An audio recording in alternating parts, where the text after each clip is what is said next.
Ambition एक नशा है, वो जिसको हो जाए, नेपोलियन को हो गया, लेकिन एक आम आदमी के घर का बेटा ट्रेंड सेटर है विश्व इतिहास में। आप ये चेक कर लीजिए आपको जीवन में नशा किस चीज का है। लड़के थ्रेडिंग करा रहे हैं, तब सेक्स भी चेंज करा लो। जब थ्रेडिंग करा रहे हो नशा मत करो, मत करो, क्योंकि अब ये देश तुम्हारे ऊपर है।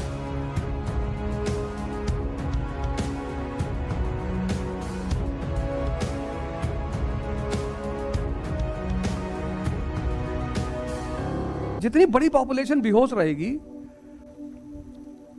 उतना ज्यादा तुम पैसा कमा सकते हो। गुटखा भिजवा दोगे, देखो जितने मजदूर काम करते हैं सब गुटखा खाते हैं, अरबों रुपए का धंधा है। सोचो तुम, वो जो विमल पान मसाला है उसका मालिक 3 बॉलीवुड के स्टार को हायर करता है एड के लिए, अक्षय कुमार, अजय देवगन और शाहरुख खान। 3 कितना पैसा देता होगा इन तीनों आदमी को ऐड करने का। और ऐड हमेशा कमाई का 10% होता है। तो अगर मान लो इन तीनों आदमी को उसने 50-50 करोड़ रुपया दिया साल में, 150 करोड़ 10% है, तो 1500 करोड़ उसकी कमाई है गुटखे से, सिर्फ एक गुटखे के पाउच से।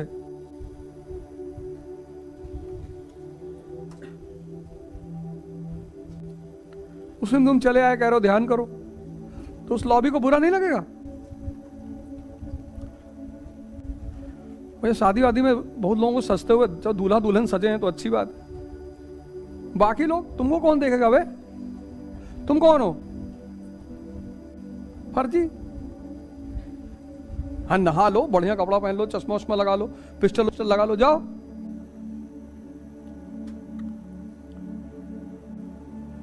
सज का है, तुमको कौन देखेगा? स्त्रियों की बात अलग है, पुरुषों की बात कर रहा हूं। लड़के थ्रेडिंग करा रहे हैं, तब सेक्स भी चेंज करा लो। जब थ्रेडिंग करा रहे हो, ब्लीच करा रहे हो, फेशियल करा रहे हो, हमसे ये सीख लो, क्वेश्चन मार्क लगाना।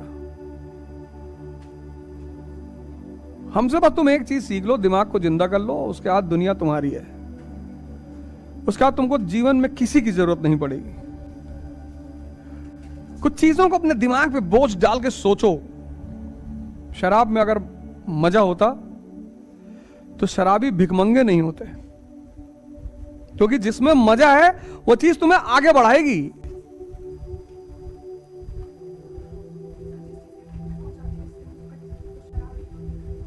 हाँ, उसकी वजह है ना, वो पीक पे अगर पहुंच जाए, वो पीक पे कभी नहीं पहुंचता, बेहोशी पे पहुंचता है। हर शराबी एक लिमिट के बाद बेहोश हो जाता है, तो पीक कभी आती नहीं उसके जीवन में।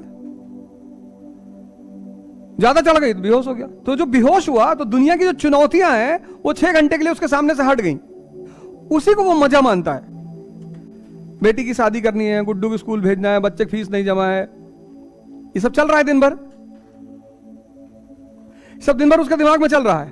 तो जब उसने शराब पी लिया और बेहोश हो गया तो 4 घंटे के लिए शराब ध्यान है, लेकिन 4 घंटे का।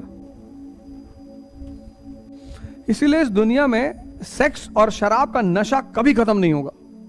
तुम महाराज जी को देखो, जब जवान रहे होंगे, अभी इतने सुंदर हैं 90 साल में, तो जब वो आदमी 20 साल का रहा होगा, 6.5 feet height, 6.5 feet height, 200 KG weight. एक बार हमको डाकू लोग घेर लिए, तो हम देखे उनकी तरफ, तो कहे जैसे हम देखे वो सब डर के भाग गए।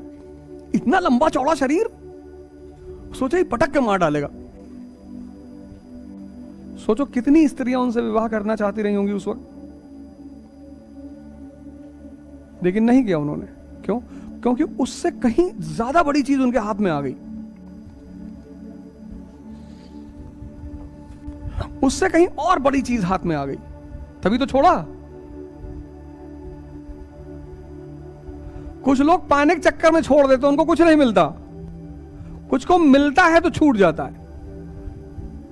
तो यही तो शराब की दिक्कत है, सेक्स की दिक्कत है। वहां पे लोग जल्दी पीक पे पहुंच नहीं पाते।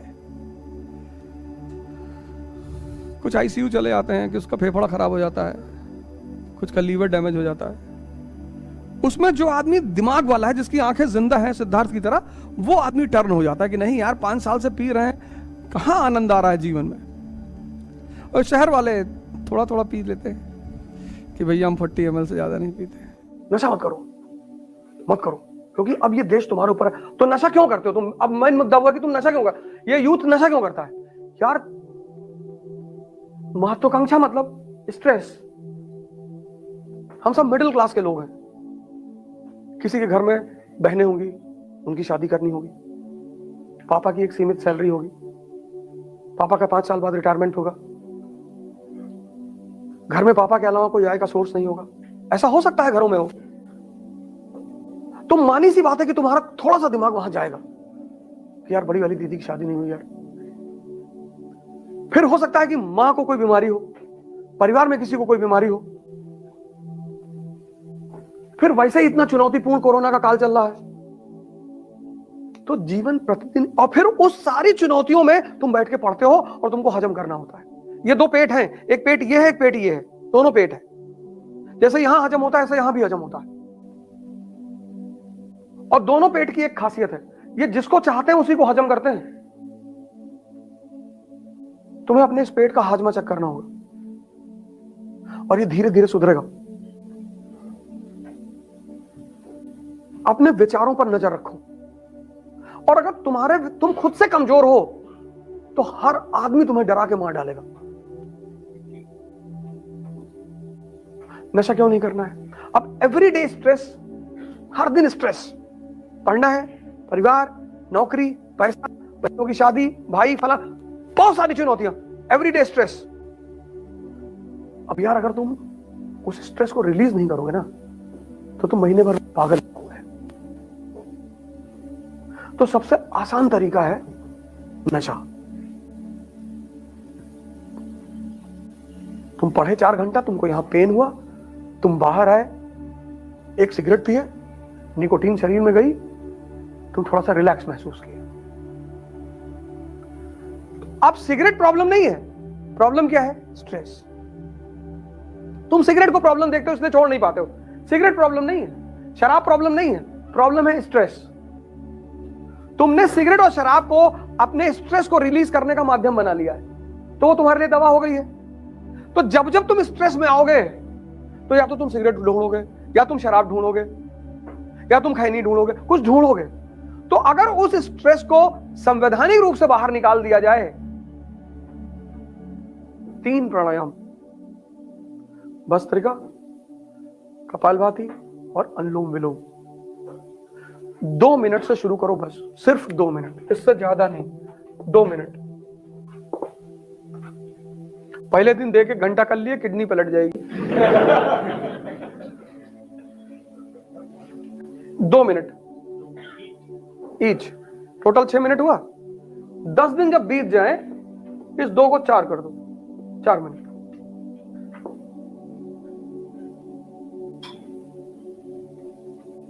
और मैक्सिमम इन तीनों को 1 घंटे तक पहुंचा दो, मतलब तीनों मिला के 1 घंटा, हाँ 20-20 मिनट बस। और गारंटी लेता हूं कि तुम कभी नशा नहीं करोगे, क्योंकि स्ट्रेस रिलीज हो जाएगा। अब जब तुम नशा नहीं करोगे तो तुम्हारी शरीर मजबूत होगी, तुम्हारा मन मजबूत होगा। तुम सारी लड़ाई लड़ोगे किसके बल पे? इसके बल पे ना। और तुम्हारा ये दोनों कमजोर है। शरीर में अगर ताकत है और भूख से मर रहे हो, तो कम से कम किसी को मार के भी तो खा सकते हो, नहीं तो कोई तुम्हें मार के खा जाएगा।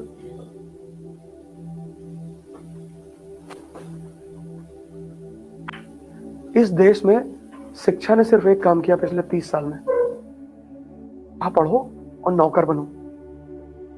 शिक्षा का काम है पढ़ाओ, दिमाग को जिंदा करो और व्यक्तित्व का विकास करो, और हम डिसाइड करेंगे कि हमें आगे क्या करना है। हमें आईएएस बनना है, नेता बनना है, बिजनेसमैन बनना, कोई जरूरी नहीं कि तुम आईएएस की ही तैयारी। लड़ोगे नहीं, जाओगे कहां? लड़ना हमारा भाग्य है। हमें गुरुत्वाकर्षण से लड़ना है, ग्रेविटेशन, हमें घर्षण से लड़ना है, फ्रिक्शन लड़ना ही है सर। लड़ना मनुष्य की डेस्टिनी है। इसीलिए तो इस्लाम जिहाद कहता है, हिंदू धर्म धर्म युद्ध कहता है, ईसाईयत होली वॉर कहती है।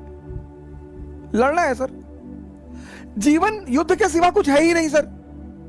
हालांकि पंकज उदास जी कहते हैं जिंदगी एक नशे के सिवा कुछ नहीं। तुमको पीना ना आए तो मैं क्या करूं।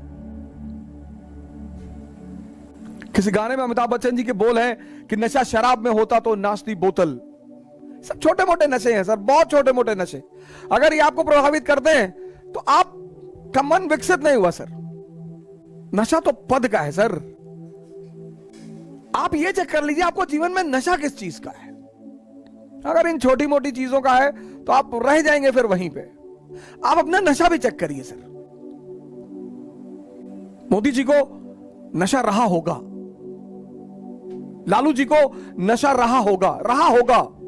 इन नशों ने ही इतनी ऊंचाई तक पहुंचाया सर। और किसी की हिम्मत ही नहीं है, और किसी की औकात ही नहीं है। नशा होना चाहिए सर। मुलायम सिंह यादव जी इतनी ऊंचाई तक पहुंचे, मायावती जी इतनी ऊंचाई तक पहुंची। किसका राजनीतिक करियर कैसा रहा वो एक अलग चीज है, लेकिन जब भी कोई सामान्य व्यक्ति असामान्य कार्य करता है तो वो नशे में ही रहा होगा। यहां लोग उठ नहीं पाते, या बड़े सारे लोग मेरे पास आते हैं कहते हैं कि सर सुबह नींद नहीं खुलती। तो कौन कहता है सपने देखने के लिए? जब सपना देखो तो एक चीज चेक करो कि तुम्हारे अंदर उस सपने को लेकर नशा है या नहीं है। अगर तुम्हारा सपना तुम्हारा नशा है तो तुमको भगवान भी हरा नहीं सकता। बहुत बड़ा मंत्र है सर ये। अगर तुम्हारा सपना तुम्हारा नशा है, तुम्हारा जो भी सपना है, बहुत सारे लोग सपने उधार मांग के लाते हैं। हमारे पापा चाहते हैं कि हम आईएएस बन जाएं। तुम क्या चाहते हो? नहीं हम तो बैंक में भी काम कर लेंगे। तब तुम नहीं बनोगे, तब तुम नहीं बनोगे, क्योंकि बनना तुम्हें है और वो तुम्हारा नशा ही नहीं है। बहुत सारे लोग जीवन यापन के साधन ढूंढ रहे हैं, एम्प्लॉयमेंट के साधन ढूंढ रहे हैं। बहुत सारे लोगों को महत्वाकांक्षा और जीवन यापन में फर्क ही नहीं पता। महत्वाकांक्षा एक नशा है।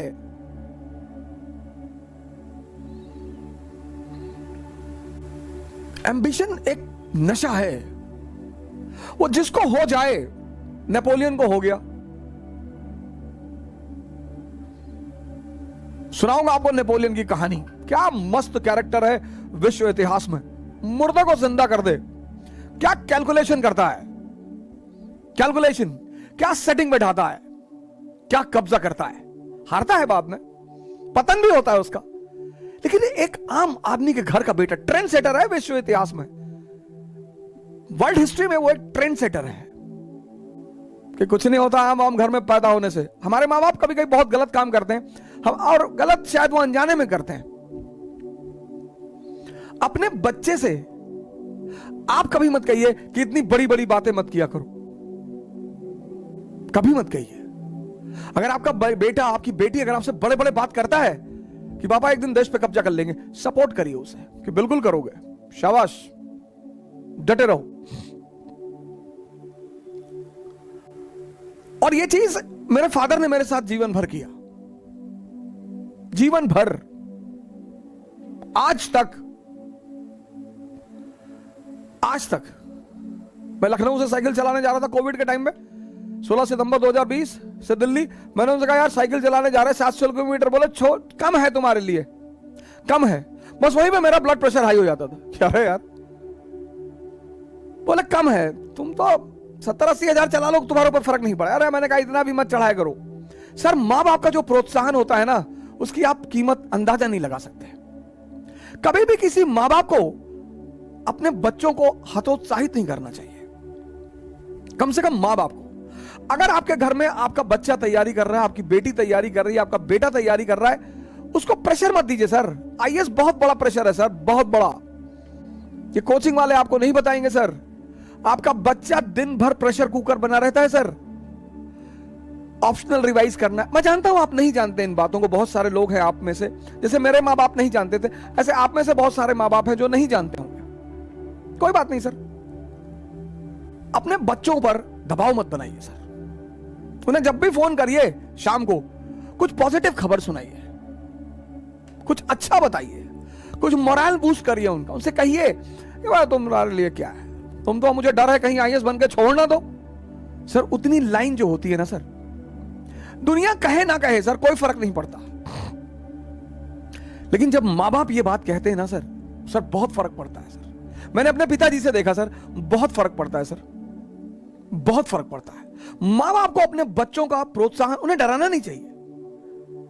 मां बाप सोचते हैं डराएंगे तो जब बच्चे ज्यादा काम करेंगे, सर ऐसा नहीं है सर। उन्हें मौका दीजिए सर। आईएएस कहती है 21 साल एलिजिबिलिटी है, वो जानती है कि अब समझदार हो चुके हो, अब निर्णय ले सकते हो। आप उनसे सच्चाई बता दिए कि देखो बेटा पढ़ा ही सकते हैं, एक बार ये सारा पैसा पढ़ाई में लग गया, फिर उसके बाद तुम्हारी कोई मदद ना कर पाएंगे, तो जब तक आ रहा है तब तक तुम कहीं स्टैब्लिश हो जाओ।